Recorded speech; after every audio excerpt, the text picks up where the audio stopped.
Speed's coverage of tonight's race from Richmond is presented by Nationwide Insurance. Enter this code at codespotter.com today. Brought to you in part by Fram. Fram filters help make sure failure's not part of your engine's life. Don't fail your engine. Use Fram. And by Weight Watchers, online for men. Finally, losing weight clicks. Remember what I told you, tonight's the right time. Aerial coverage is brought to you by DirecTV. To get the most sports in HD, call 1-800-DirecTV. Tonight is the right time for someone, and I mentioned time when we went away. The difference between first and second was just over 0.6 of a second. Now the difference between first and third is just 0.6 of a second. But here's what I really like. I mean, Edwards is leading and Hamlin is fourth, but look at the Nationwide guys that are all lined up behind those guys. Here comes Denny Hamlin in that number 20 as well. Hamlin gets by Sam Hornish Jr. and moves up to third. And he's going to bring Kenny Wallace with him. Kenny Wallace was running in the fourth spot ahead of Hamlin. They got tied up in a little bit of traffic. Denny made the move around Kenny. But like Darrell said, these are the fastest cars. Denny Hamlin, Sam Hornish, and Kenny Wallace, all three of them right now are running faster lap times than our two leaders. Ray Dunlap. Let me add on Kenny Wallace a little bit. He came on the radio and said, I'm about a 3 tight coming off the corner. But he said, guys, I tried to drop that left front tire down on the apron to free it up. And he said, boy, oh boy, did she get free. I don't want to do that too much anymore. He's hugging the bottom of that line for sure, but about a 3 tight off. Hermie? Well, Sam Hornish Jr. so far is proving that that second place qualifying effort was no fluke. He currently runs fourth. He's been one of the fastest cars on the racetrack so far, but the last 7 or 8 laps he's complaining about being a little bit free on entry and a little bit free on exit. They're looking to make a wedge adjustment on their first pit stop. Krista? Your brother started 18th, currently running 17th. Right now he said he's too tight initial throttle and too tight in the center. Those are the conditions that right now are killing him. He would love to win at this racetrack. He has more nationwide starts here than in any other track. And oh, by the way, his birthday is tomorrow. I wonder who else's birthday could be tomorrow. I've got a guy up here that I believe his birthday is tomorrow. But Emporia, Virginia, I mean, you're awful close here to this racetrack. So, yeah, Elliott Sadler does have something to race for here in his home state. And he's starting to pick them off one at a time. And another guy that's picking them off, Denny Hamlin, drove around Brian Scott the last time by. And I got a pretty good feeling that if you want to lead this race, you better lead it now like Carl is, because Denny Hamlin's on a mission. Well, I think, you know, we documented that Hamlin scraped the wall qualifying. That's caused him not to have a good qualifying lap. But you heard Carl say in the opening, Denny will be coming. Yep. He knew what he was looking at. He knew what he had coming for him. And Denny Hamlin made the remark after Carl Edwards said that he had to worry about him.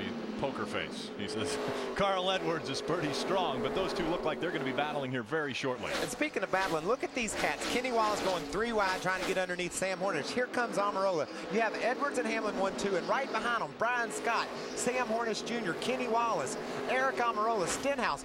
Like we said that 7 of the top 10 were Nationwide regulars and the Cup guys were outnumbered. Well, they're 1-2, but they got a group of Nationwide guys bearing down on them. Ready to pounce. That's exactly what they are. That 09 car, though, I'm watching him. I mean, he can go, Kenny Wallace can go where he wants to tonight. He put that thing in under Sam Hornish down there and went right on under him and right on by him. He's got a great car right now.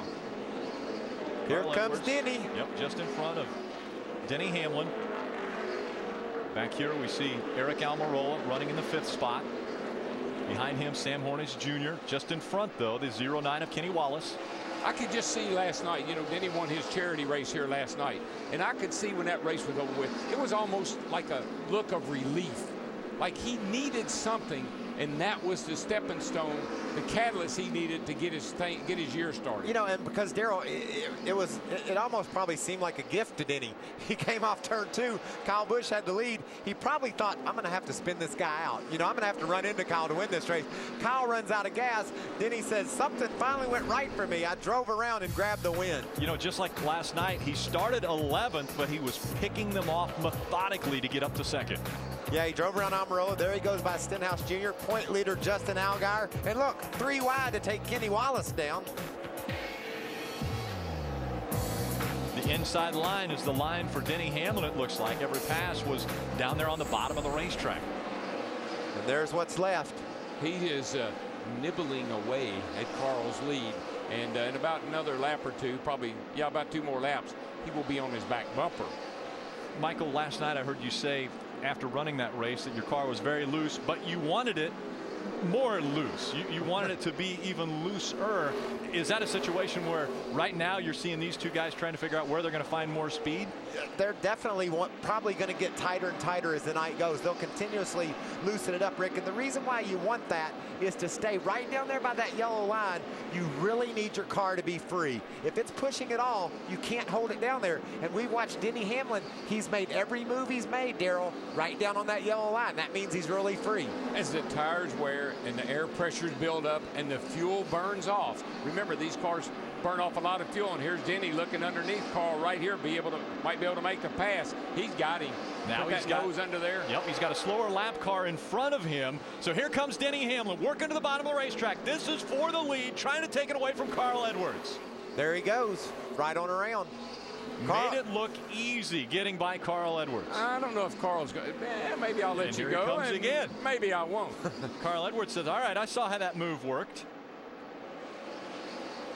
That's They've got Jeremy Clements just in front of him in the 51. That's a little test. Carl put a little test on Denny. Do you really want the lead right now, or are you willing for me to get back under you? Denny had to check up there because the 51 just in front of him, slower obviously, didn't have a way to get around. So now Denny's going to try to put the nose underneath there to get by that slower lap car. And then here comes Paul Menard. Got those rotors glowing a little bit. But you know, Michael, people make a big deal out of rotors glowing. That's not that big a deal anymore. I mean, if you get them too hot, it'll blow the bleed out of the tire. But the cooling on these brakes today, and these brakes are designed to glow red like that. So it's really not that big a deal. High dollar brakes. I mean, we're talking about they're spending a lot of money to make sure these cars stop, but at the same time go fast. You know, I made this statement the other day. We spent about $20,000 on brakes, and my team told me, yeah, on the front ones. Another 10 or 15 for the back, so I missed that one a little bit. Denny Hamlin takes the top spot away from Carl Edwards. So now Carl Edwards is playing chase to Hamlin.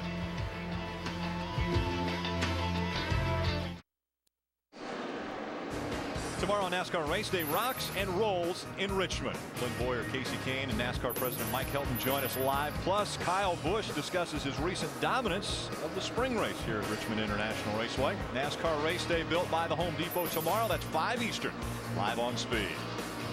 Under the lights, short track racing at the action track. And it is Denny Hamlin in front of Carl Edwards. He's increased his lead to 1.2 seconds. Running in third, Kenny Wallace. Fourth is Eric Almirola, and Brian Scott has the 5th spot. That's got to feel great for Kenny Wallace to hear you say, running in third, Kenny Wallace. He drove around Eric Almirola and Brian Scott. He's up to the 3rd spot. He's running times that are totally comparable to the leader. Kenny's on a roll.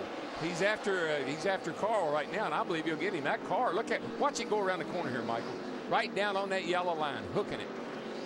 Kenny Wallace's last top 5 finish was Memphis back in 2008, where he finished 3rd. And his last win was all the way back in 2001 down at Rockingham. Alex Sadler making the move on Reed Sorensen.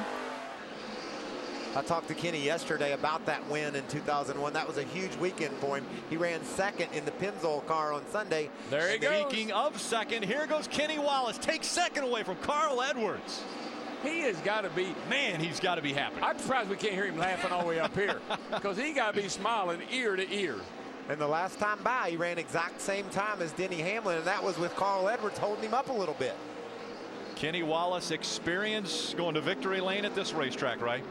And Carl Edwards just came on the radio and said, can someone tell me who's driving that 09? Who is that? It's Herman. Right on by goes Kenny Wallace. Takes 2nd away from Carl Edwards. Now chasing after Denny Hamlin. Kenny Wallace, we talked about it, documented it. 3 wins at this racetrack, but it was 94, 95, 96. That's over 14 years ago, the last time he won at this track. Herman. And Denny Hamlin, obviously, consistently the fastest car on the racetrack. The only thing Denny has said about his race car is a little bit tight in the center, would like a little more forward bite. The thing that bothered him the most right now, however, water temperature 240 degrees. It has been for the last 15, 20 laps. They hope to take a little tape off and make a minor air pressure adjustment when Denny comes to pit road. It's always something, ain't it, Daryl? See? Too much tape. I always get kind of a little annoyed about that. We just saw the pass for third. Eric Almirola just got by Carl Edwards. Carl talking about his brake rotors now. It's going to be real fast to get it turning. Oh, did you hear him? Yeah, we might think about taking a 4 round down on that right rear with the air pressure adjustment too. I loved hearing what Carl said. He said, as tight as I am, we're going to be really fast if we get it freed up. They haven't had a chance to adjust these things yet, Rick. They come to pit road, make those adjustments. We're liable to see a whole nother race. Communication. Talk to the crew chief. Tell him what the car's doing. Let the crew chief fix it. And stay cool, like I said, and that's what Carl's doing. He said, you get me tuned up a little bit, I'm going to be really bad fast. Since the drop of the green flag, we have gone and stayed green.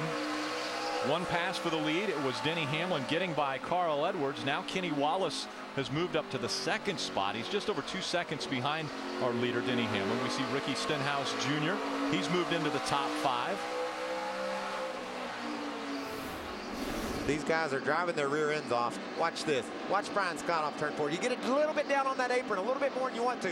It makes the car turn, and in that case, it almost turned out of Brian Scott's hands. That will make your heart skip a beat, by the way, because you hope you can catch it when it does that. How do people keep their hearts running rhythmically then? Because virtually every lap they're catching their cars. Pitch and catch a lot of times. And you know, everybody's after you. Everybody's out to get you. You make a slip like that, there's always somebody sitting there to pounce on you. Yeah. I'm getting that spot from you. And in that situation, it was Ricky Stenhouse Jr. He saw Brian Scott, saw at the wheel, make a little bit of an opening for him, and boom, Ricky Stenhouse Jr. right up into fifth. And that's good driving, because you see that the guy looks back, he sees you behind him, it breaks his focus, breaks his concentration. He makes a mistake, you make the pass. This is a great night, just like we predicted before the race started. This is a great night for the NASCAR Nationwide Series regulars. These guys that race this series week in and week out, the guys that haven't been to victory lane since April of 2010, they're bearing down on a victory tonight. They see it, they can taste it. It's right there in their hands. Krista, Josh Wise is running in the 17th position. His best finish at this racetrack, 35th. Is he going to improve on that tonight? Yeah, and remember, he's coming into this race with momentum, coming off a season-best 9th at Nashville last week. Started this race, he was loose on entry, tight in the center, but he just came on the radio a few laps ago and said the car is getting better. And that's good news. He knows that on a long run, his car gets better. Josh has done a nice job in that car. Check out this battle for second. A guy that's been making some really good time. Fastest lap times on the track is Eric Almirola. He's caught Kenny Wallace. Now Eric Almirola looking to the inside, trying to take second away from Kenny Wallace. They're door to door, working through the turn. Kenny gave him the bottom. You know, he saw that anytime a really smart driver, a veteran driver, he sees somebody chase him down, he might try to race him a little bit, but he's not going to take any chances. Kenny knows he's got a good car. Don't mess up. Keeping his cool. Again, Eric Almirola looks to the inside. Battle for second continues. Almirola in the 88 on the inside. The 09 of Kenny Wallace on the outside, and Almirola will make the pass. And even sometime, you know, say, okay, I'll give him the bottom, and all of a sudden you move up to give him the bottom, and wow, I'm pretty fast around the top. Maybe I found another groove. Found a new line. Well, Eric Almirola is going to try to catch up with Denny Hamlin. Almirola now 3 seconds behind Denny Hamlin. Kenny Wallace stayed right at about 2.2 seconds behind race leader and could never close that gap. It's Eric Almirola's turn to try to chase down the Sport Clips number 20 of Denny Hamlin. Can the Virginia native win in the Nationwide Series at Richmond International Raceway?